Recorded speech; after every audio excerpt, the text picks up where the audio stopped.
Эта часть свода храма Благовещения Пресвятой Богородицы еще год назад была безликого светло-серого цвета. Сегодня она заполнена яркими красками, изображения святых, отдельные евангельские сюжеты.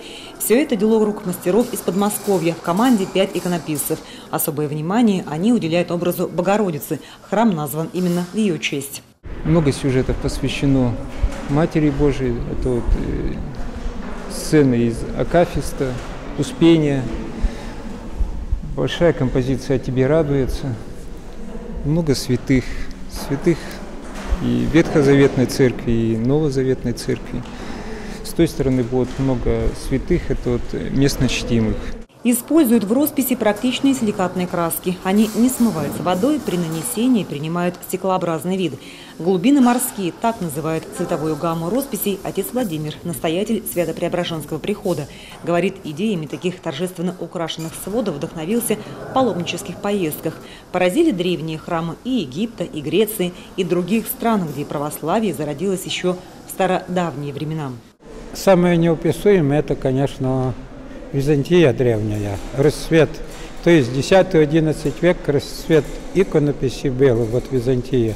До Византии нам далеко расписывать сейчас под тот храм, который роспись имеет 600-700 тысяч лет.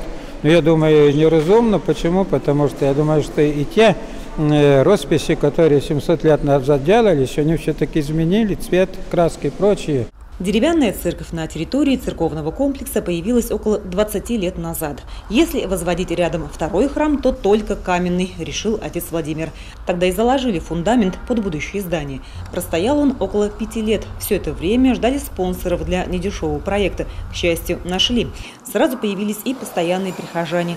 Елена Чавыкина в их числе. Сегодня поет в церковном хоре, работает библиотекарем в воскресной школе. Здесь же общается с детишками, их в приходе немало. Говорит, такое преображение здания изнутри не может не радовать.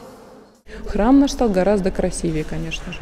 Гораздо красивее. Ведь каждая икона, это, как вот сейчас детям только что рассказывала, это окошечко в другой мир. Не только они оттуда на нас смотрят, но и мы на них смотрим. Такое, вот знаете, связь этого мира и того.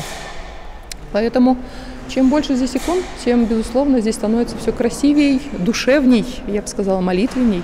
Сегодня расписана лишь часть стен. Примерно треть пока ждет своей очереди. Ее, надеются прихожане, общими силами удастся облагородить в будущем. Татьяна Супряткина, Любовь Филиппова, Олег Костромин, телеканал Юрган, Эжвинский район.